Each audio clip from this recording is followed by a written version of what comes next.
Ashley, when will you be getting home? It's already 6 p.m., you know? Uh, I'm sorry. My meeting lasted a little longer than I expected. I'm just about to get on the train home. Ha. You've been coming home later and later these days. My boy George has been sitting here waiting with a growling stomach. Do you intend to make my son starve? I'm sure that you're more than capable of sneaking out of meeting at work. Please make more of an effort, young lady. Your husband's dinner is far more important than your meetings anyway. No, this was an important meeting about one of our collaboration products with another company. I'm in a position of responsibility on this project, so there's no way I can leave before the end of a meeting. Stop making excuses. To focus single-mindedly on work while abandoning your essential duties as a wife, such as looking after your husband, is simply not acceptable. My son has no need for such a sloth of a wife. He'll divorce you, I say, divorce. Looking after him? Oh, come on. George is a fully grown man, not a baby. Plus, he's unemployed right now and spends all of his time at home. Do not talk back to me, young lady. Sorry, it's gonna be a little while longer before I get home though. So if he's really desperate for something to eat, you're more than welcome to use whatever's in the fridge to make something to eat between yourselves. What? Do you seriously intend to make your mother-in-law into some cheap imitation kitchen maid? Have you no shame? I've never heard of such a cheek. I'll have him divorce you if you're not careful. No, I didn't mean that. I'm sorry. Just forget I said anything. We won't be waiting for you any longer. He's so hungry, he's going to pass out if he doesn't eat soon. We'll find a sushi restaurant or someplace to eat out tonight. So we won't be needing any supper from the likes of you. Hold on a moment, Mom. I understand you're upset, but let's not jump to conclusions or make threats. It's not fair to bring divorce into the conversation. We can discuss this calmly. Calmly? How can I stay calm when you're proposing something so outrageous? Making your own mother-in-law work as a kitchen maid is disrespectful, to say the least. I'm your family, not hired help. I apologize if it came across that way, Mom. It was never my intention to disrespect anyone. I was merely suggesting that you could lend a hand in the kitchen, not take on the role of a maid. I understand that family dynamics can be sensitive, and I didn't mean to offend you. Well, it certainly sounded like you were suggesting something demeaning. But let's put that aside for now. We need to focus on George's hunger. He's feeling really weak, and we can't afford to wait any longer. I understand the urgency, Mom, but as you can see, George is a grown man now, so he could of course handle his own meal. You shouldn't have to worry about him that much. Oh, trust me, Ashley, I'm well aware that George is a grown man. But as his mother, it's only natural for me to be concerned about his well-being. I've been taking care of him since he was a baby, after all. Well, Mom, I think it's time to let go a little. George is perfectly capable of taking care of himself. He doesn't need to be coddled or worried over every minute of the day. Coddled? Worried over? Oh, please, Ashley. It's called being a loving and caring mother. I'm not smothering him, I'm simply looking out for his best interests. And honestly, I would expect you as his spouse to understand and respect that. I do understand, Mom, but sometimes your concern can be a bit overbearing. George is an adult, and he deserves the freedom to make his own choices and decisions, even when it comes to something as simple as a meal. What the hell are you talking about? How dare you talk about your husband like that? It's your responsibility to take care of your husband, but now I'm doing it for you.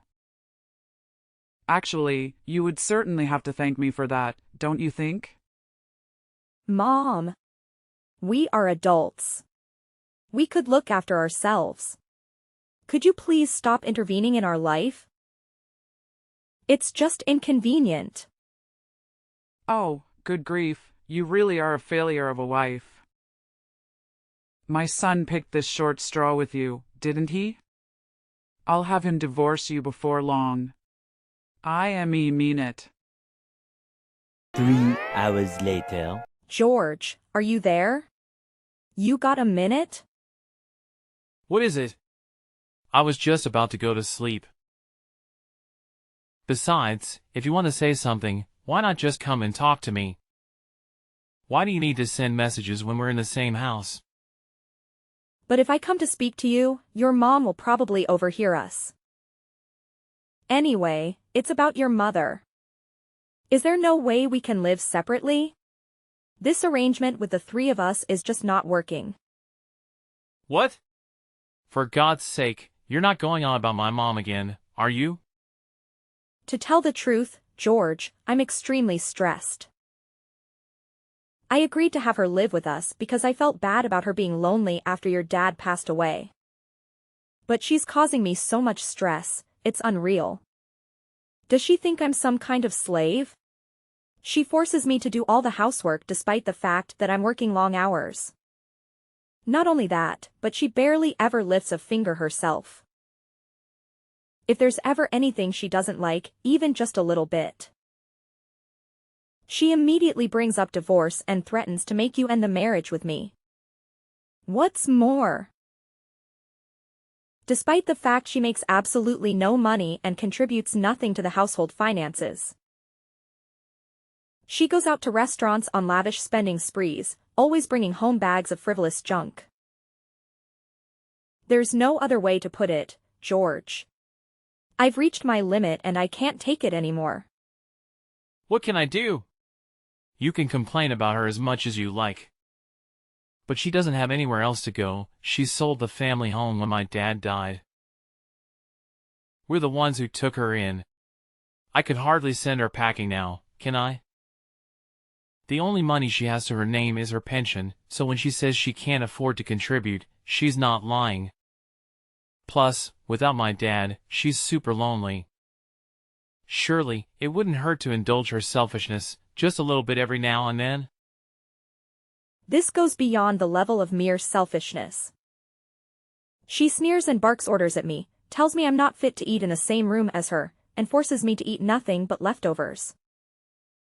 Demands that you, being the husband, must always be the first to use the bathtub, while she, being the all-important mother-in-law, uses it second. Then when my turn finally does come around, there are even times where she lets the water out before I can get in. For some strange reason, she constantly gives me midnight sermons on how a wife should act. So I can't even sleep half the time because of her incessant preaching. Since she moved in with us a year ago, I lost 10 kilograms from not eating properly due to all this stress. This is malicious bullying, plain and simple. It's a miracle I managed to tolerate her this long, and the only reason I did is because she's your mom. But I'm sick of being treated like I'm not even human.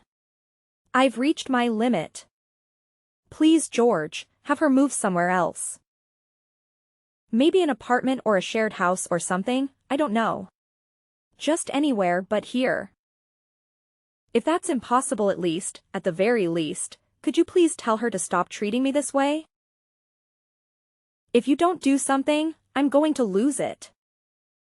Fine, sheesh woman, I get it. I'll mention it at some point if I remember. Anyway, more importantly, I need $300. What? $300? What are you going to use it for? Travel expenses.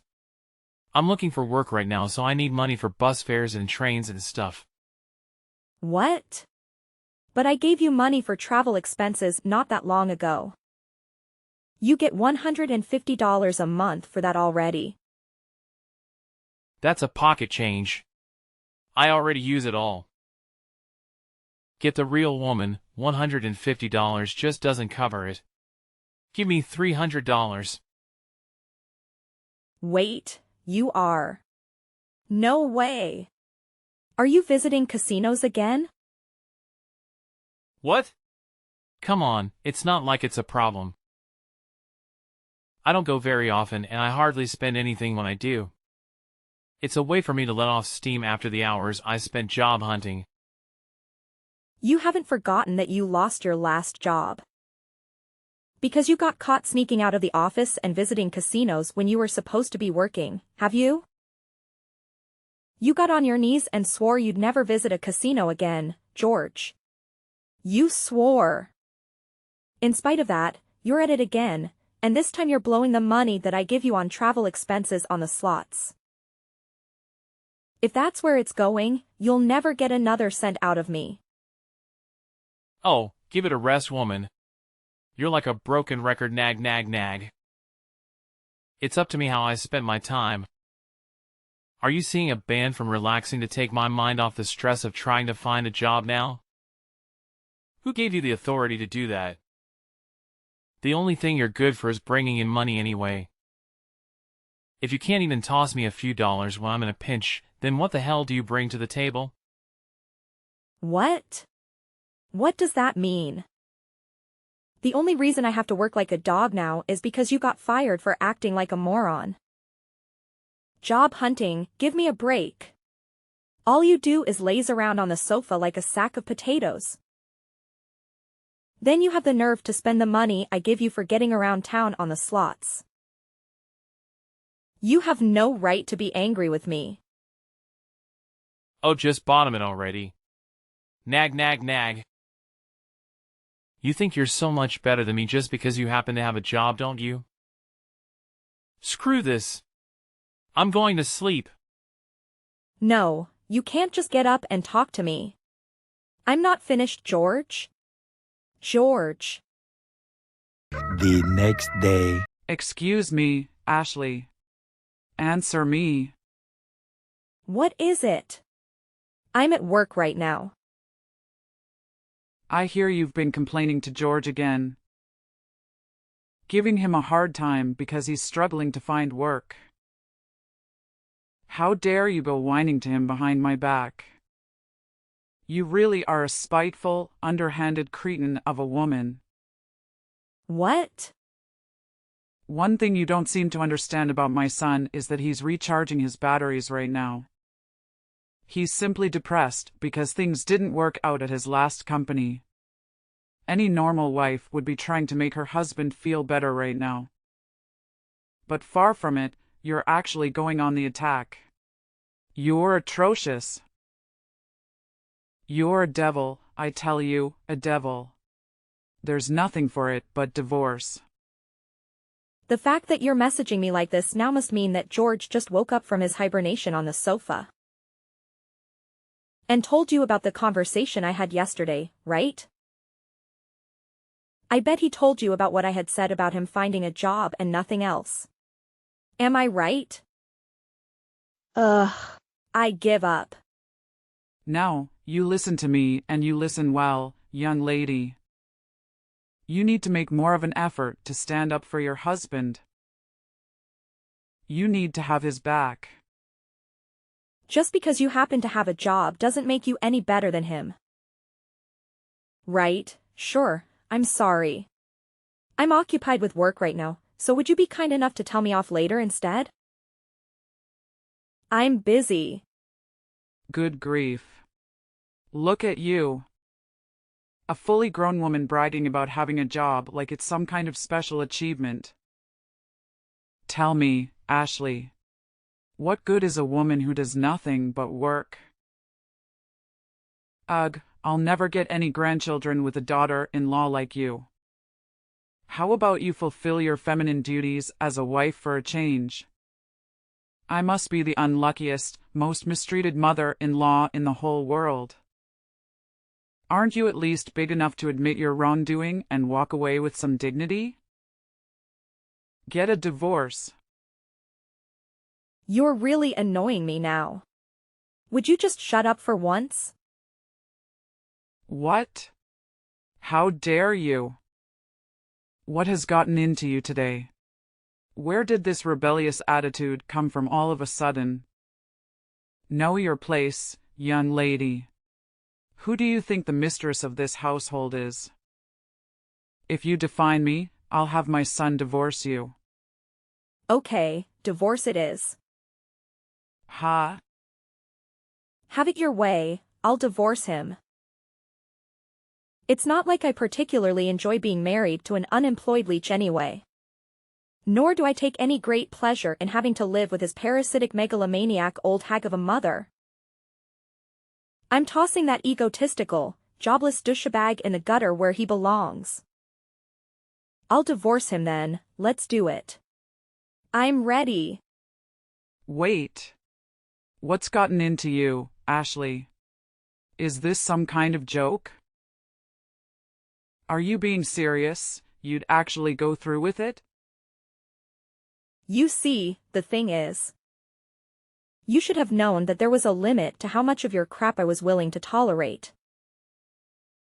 What? Did you think I was just gonna shut my mouth forever like an obedient little slave while you hurled abuse at me? Are you and George actually aware of your current positions?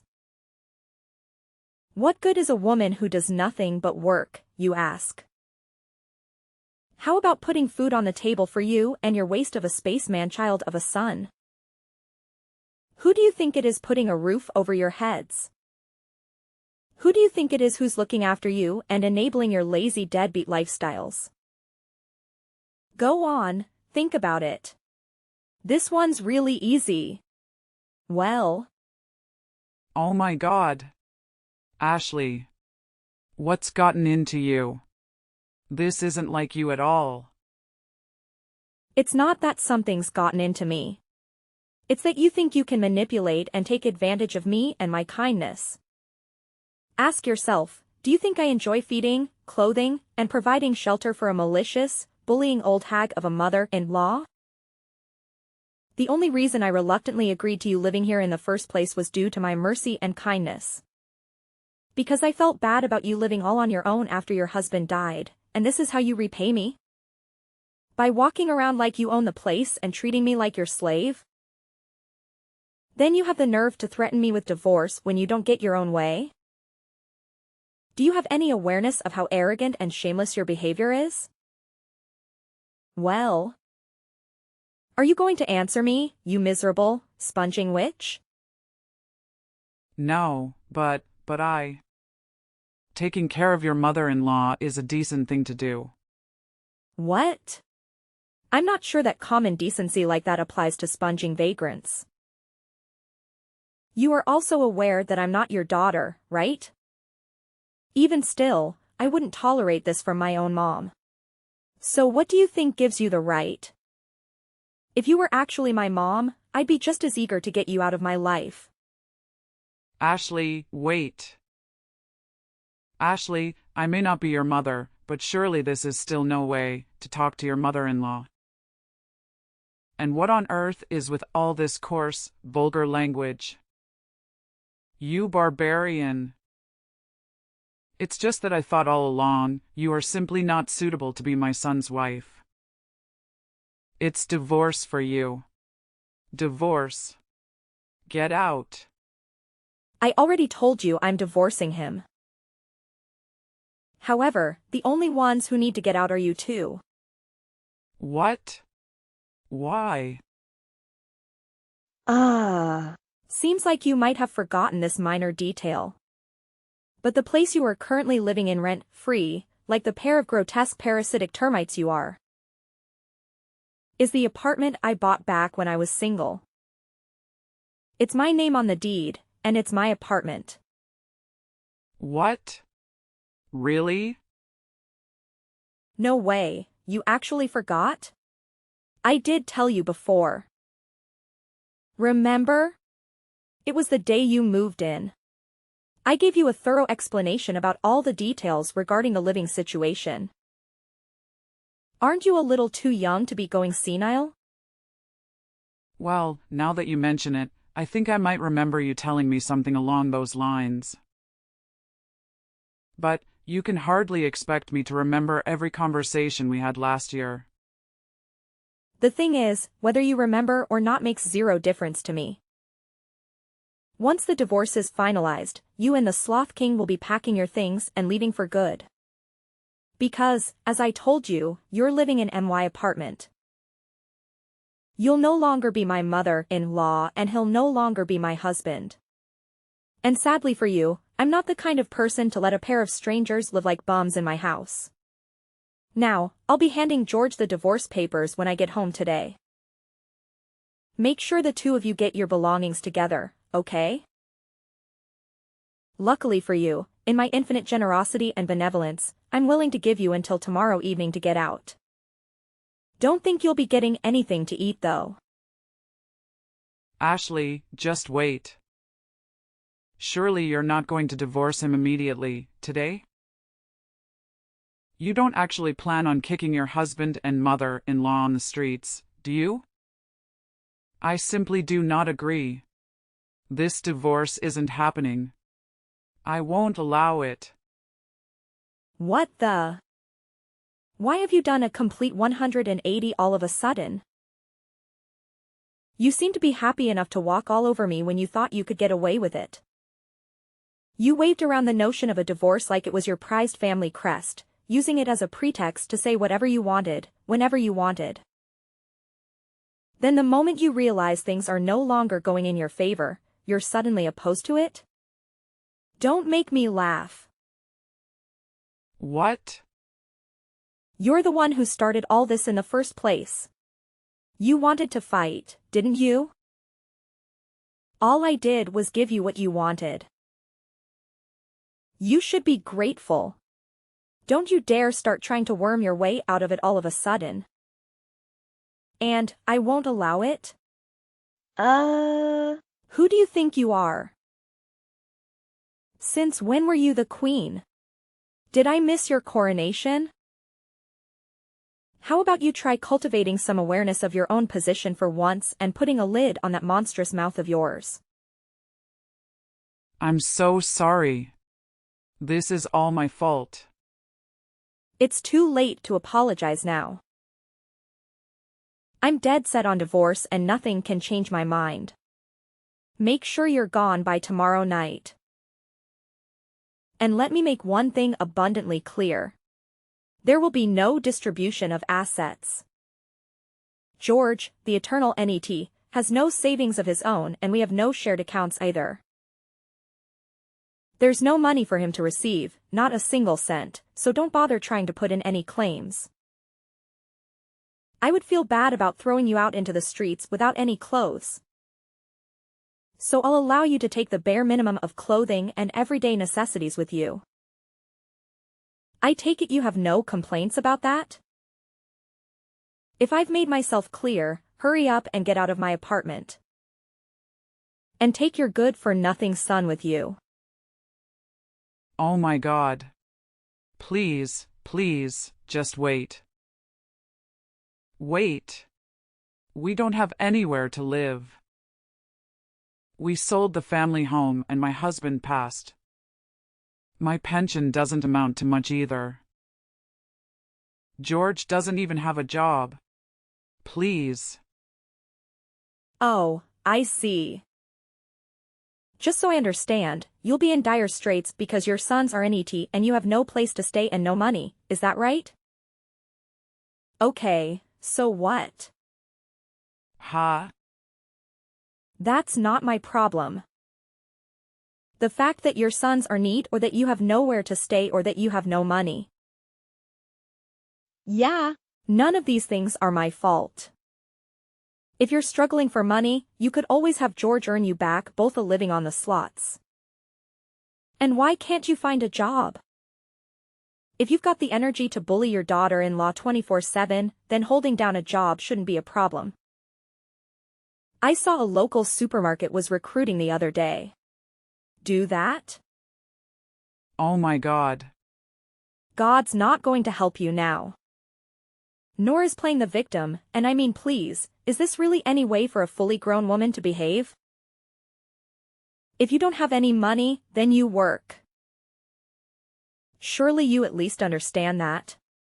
You're not a child. Why? Why are you doing this? I think you know full well why. Because you defied the mistress of this household. When I got home from work that evening, I was met at the door by George and his mother-in-law on their knees. They begged and pleaded in unison, "We're sorry for the way we behaved." But I shook them off and said, "If you've got time to be groveling on the floor, you've got time to get your things together." For the first time in what felt like forever, I made some food just for myself, and was able to take a bath at a leisurely pace when I felt like it for a change. Then I retired to my bedroom, locked the door, put in some earplugs and slept like a baby. The next day, the pair of them were desperately trying to butter me up by dashing around the house making breakfast and cleaning up. Then they got back on their knees and begged me once again, "Please rethink the divorce. I swear I'll never set foot in a casino again." My response was to hand them the divorce papers and some bags follow their stuff. After which I threatened to take them to court if they didn't sign the papers and get out by the end of the day. George panicked, reluctantly signed the papers and left, taking his mother-in-law with him. With that, I was officially freed of the termite infestation plaguing my house before the day was up. I was so happy about being freed from my in-law-induced slavery that I raised a toast and celebrated in lavish style. The pair of them moved into a scruffy 70-year-old apartment, which they somehow paid the rent on by scraping together what was left of George's mom's pension and Social Security money. Apparently, George finally started looking for work in earnest, and his mom got a part-time job at the supermarket. However, George's efforts didn't amount to anything, and he was constantly chided by his mom. "Why are you forcing your aged mother to work?" They got into thunderous shouty matches every day, and the neighbors at their wits' end started phoning in complaints. As things stand, it looks like they're on the verge of being kicked out. Again. They really are a pair of morons.